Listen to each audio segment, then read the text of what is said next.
The following is a news article dated May 18, 1991 from AP News. 3 arrested in Arizona freeway shooting. Phoenix, AP. California authorities arrested 3 people Saturday in the fatal shooting of a pregnant woman on a Phoenix freeway, one of the 3 recent highway shootings in the city, police said. The suspects were arrested on Interstate 10, 2 miles west of Arizona-California line, Phoenix police spokesman Leo, somebody said. I can't say his last name, Speliopoulos something. He said the 3 weren't suspected in 2 other freeway shootings in the past 2 weeks that killed a man and left another motorist critically wounded. 2 of the suspects, Nia Vol, 21, and Richard Parades, 19, were arrested on Arizona first-degree murder warrants, Speliopoulos said. Thomas Valdez, who turns 18 Sunday, was wanted for hindering prosecution by helping the other 2 flee, he said.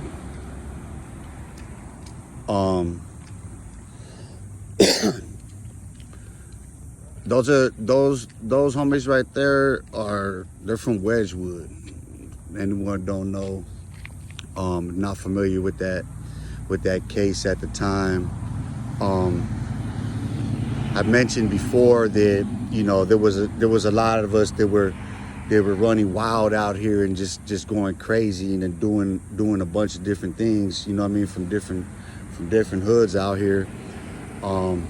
And that was part of those ones in Wedgewood, because there was a bunch of them that got arrested that year too, on some criminal syndicate shit. And that's kind of where they went hard on them, because they were running wild too. You know what I mean? And I met the homie Vol Maniac and PC. We knew of each other out here, but I met him in there, and we kicked it tight. So I got to know him really well, and real interesting story, man. He's a Vietnamese refugee out of the Vietnam War, and man, I remember he used to tell me all these stories, man, of after the war, when they, because he was with a few other kids, man, and they were being shipped from place to place, from country to country, you know what I'm saying, before he lands here. And, this is years in the making that, he's being shipped from one place to another. But fortunately for him, he didn't have no bad stories to tell, you know what I mean, as far as, what he went through in that journey across the ocean to get here, you know what I mean? Some pretty amazing stories, you know what I'm saying? There were, a lot of people looked out for him along the way and shit, you know what I mean? But he was young. I forget the age he was when he left Vietnam, and, he was a kid during that conflict, that war. But anyway,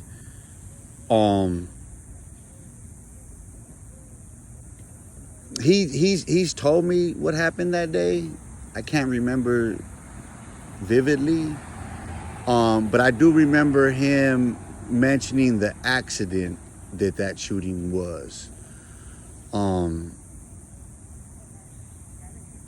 It was one of those things that it was. I remember when he was telling me this story, and I remember it was in that moment that I realized that death is a date with destiny. There's no would've, could've, should've when it comes to it. That's it. There's no other way around it. There's not. Because it was such a freak accident. You know what I mean? Like, they're in a G ride and they're just trying to get by. They're on their way to the next mission.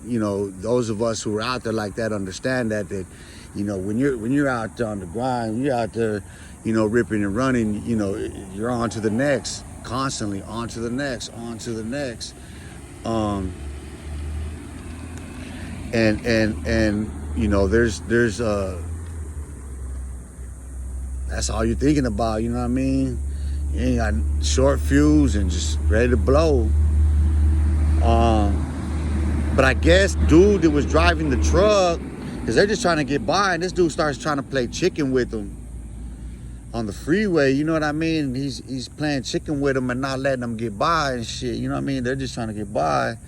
And you know, he fucked up because he shouldn't even thought to do what he did. Gotta live with the consequences of it. But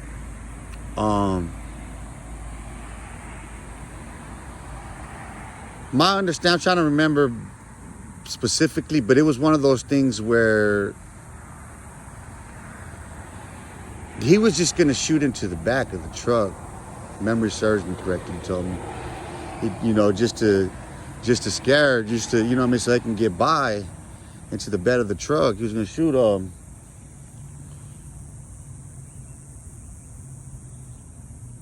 But there's a chain of events, an instantaneous chain of events that actually, I don't know if there's an acceleration, a deacceleration, a hitting of the, you know, his hand, the gun, and it just totally changed the trajectory of that bullet. There's so many different simultaneously, just instantaneous things that had to happen at once in order for the course of that bullet to change as it did.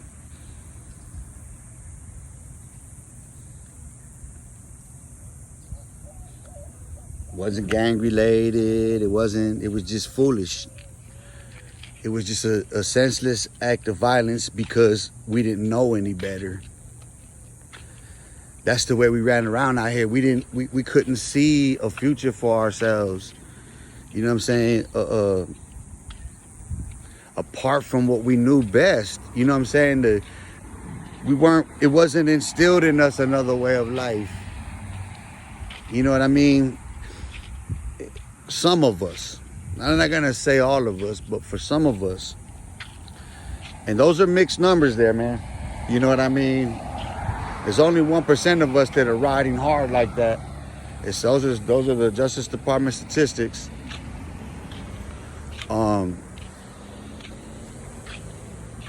But, you know, these are the decisions we make, the deadly decisions we make in our lives that cost us. You know what I'm saying? Like the homie's doing, you know, a couple natural life sentences. He ain't never getting out. He ain't got no hope.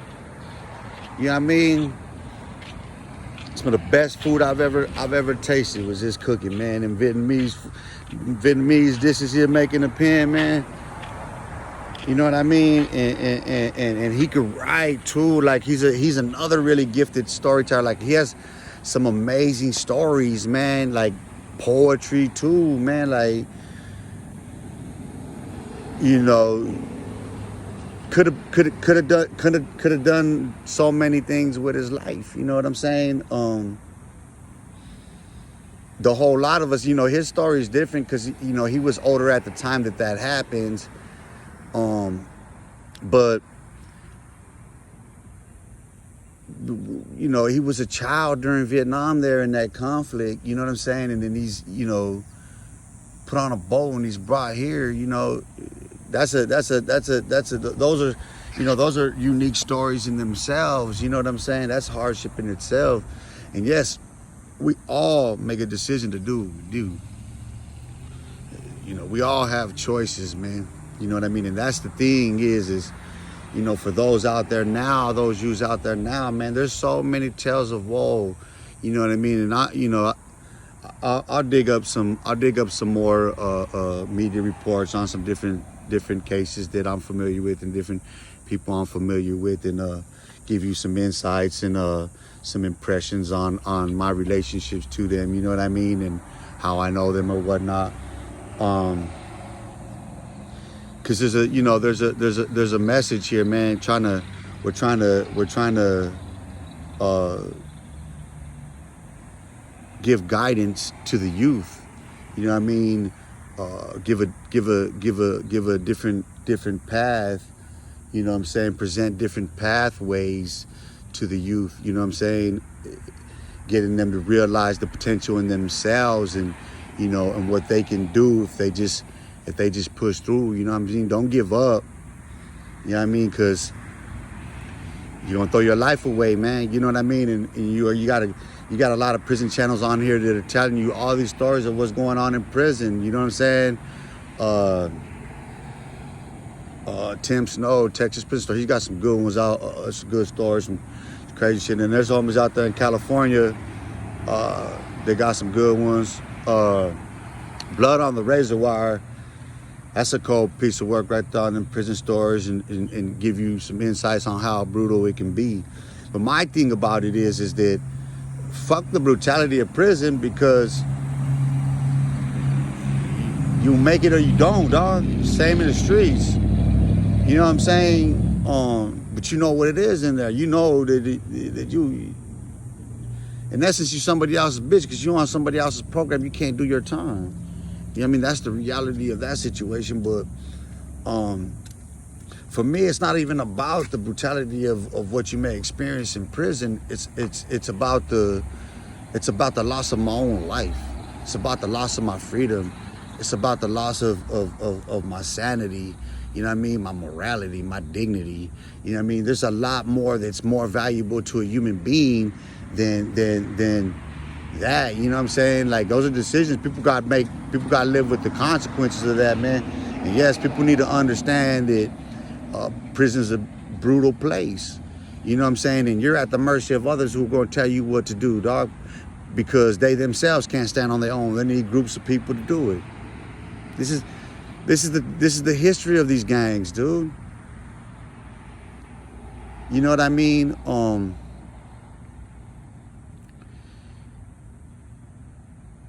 You don't want to end up another statistic like that, bro. You don't. I mean, what are you gonna prove? Like, when you're in prison, and everybody out here forgets you, and all that's left is those media reports or whatever, and that notoriety, and them same ignorant people coming in and out.